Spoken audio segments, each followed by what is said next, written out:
Hello છોકરાઓ, આજે હું આશા વિશે વાત કરીશ. જ્યારે આશા બોલાય છે ત્યારે મનમાં શું આવે છે? મને ખાતરી છે કે તમને આશા છે કે તમે ટીચર બનો, કે પ્રિન્સિપલ, કે એન્ટરપ્રેનર, કે ઇન્ડિયન એડમિનિસ્ટ્રેશન ઓફિસર, જેને આઈએએસ કહેવાય, એક પાયલટ, એક વૈજ્ઞાનિક, એક સૈનિક, કે પોલીસ ઓફિસર વગેરે વગેરે. બધાના મનમાં આશા હોય છે. લિસ્ટનો કોઈ અંત નથી. આશાના કારણે તમે તાકાત સાથે સતત કામ કરીને તમારી મહત્વાકાંક્ષા પ્રાપ્ત કરી શકો છો. આશાના કારણે આપણે જીવનની બધી મુશ્કેલીઓ દૂર કરી શકીએ છીએ. પેન્ડેમિક કોવિડ-19ના સમયમાં આશાના કારણે મનુષ્ય સારા ભવિષ્ય માટે વિચારી શકે છે. આશા વંચિત એટલે કે હમ્બલ અંડર પ્રિવિલેજ્ડ બેકગ્રાઉન્ડના લોકોને સફળ લીડર બનવામાં મદદ કરે છે. વ્યક્તિગત રીતે આશાના કારણે હું એક એનજીઓ લીડર બની શક્યો છું. મુશ્કેલીઓ અને અવરોધો હોવા છતાં ઉત્સાહ સાથે એ કામ કરી શકું છું.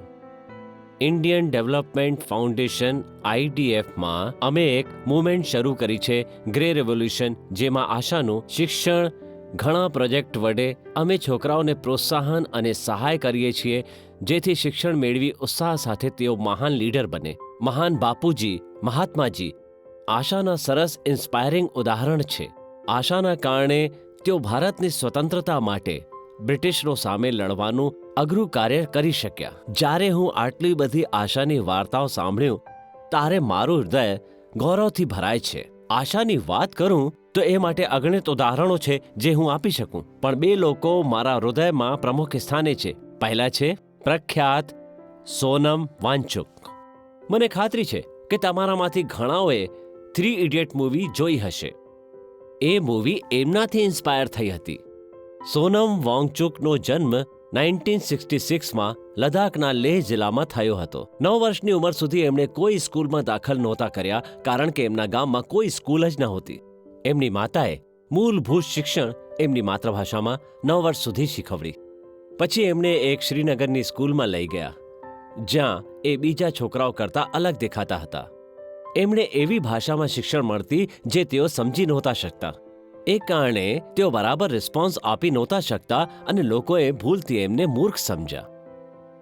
તેઓ એ કારણે એમના જીવનનો ડાર્કેસ્ટ પાર્ટ કહે છે.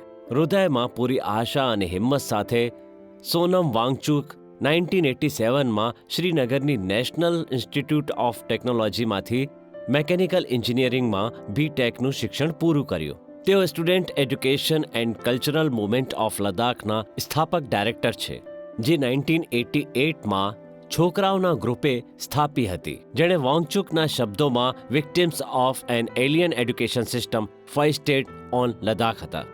એ એમના સિકમોલ કેમ્પસ ડિઝાઇન માટે પ્રખ્યાત છે, જે પૂરી સોલર એનર્જી પર ચાલે છે અને રસોઈ, ગરમી કે લાઇટનિંગ માટે ફોસિલ ફ્યુલનો ઉપયોગ નથી કરતા.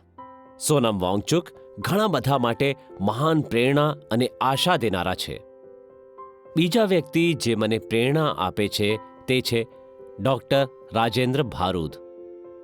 ડૉક્ટર રાજેન્દ્ર ભારુદનો જન્મ એક આદિવાસી પરિવારમાં થયો હતો. એમના પિતાનું મૃત્યુ એમના જન્મ પહેલાં જ થયું હતું.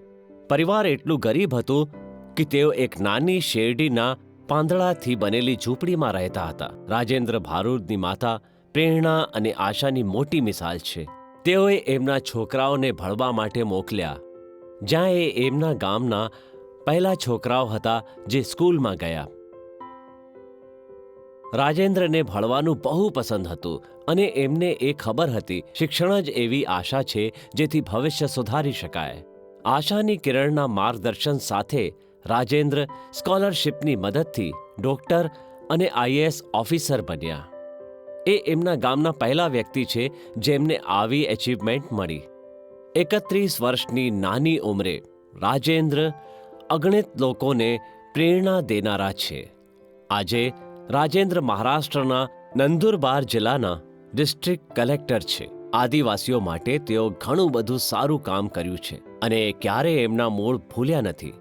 યાદ રાખો, આપણે હંમેશા આપણા મૂળ યાદ રાખવા જોઈએ અને એ આપણા ઉજ્જવળ ભવિષ્યની આશા છે. એક સુંદર મૂવી છે ઇકબાલ, અને ખાતરી છે તમે બધાએ આ મૂવી જોઈ હશે. ના જોઈ હોય તો ટાઈમ કાઢીને પણ આ મૂવી જુઓ, જ્યાં મુખ્ય હીરો મૂંગો અને બહેરો છે, એકદમ ગરીબ પરિવારનો છે. એના હૃદયના આશાના કારણે એ ઇન્ડિયન ક્રિકેટ ટીમમાં સિલેક્ટ થાય છે. અને મૂવીના પ્રખ્યાત ગીત કુછ પાને કી હો આસ આસ, કુછ અરમા હો જો ખાસ ખાસ, આશાएं આશાएं. આ ગીત, આ મૂવી ઘણાઓ માટે આશા અને પ્રેરણા ઊભી કરે છે. છોકરાઓ, તમારા જીવનમાં દરેક સમયે આશા હોવી જોઈએ, અને મને ખાતરી છે તમને જ્યાં પહોંચવું છે ચોક્કસ પહોંચશો. ક્ષિતિજમાં આશા રાખો. આશા જીવનમાં હંમેશા મહત્વની છે. તમને બધાને વન્ડરફુલ ટાઈમ વિશ કરું છું. તમારું ભલું થાય. God bless you all. આભાર.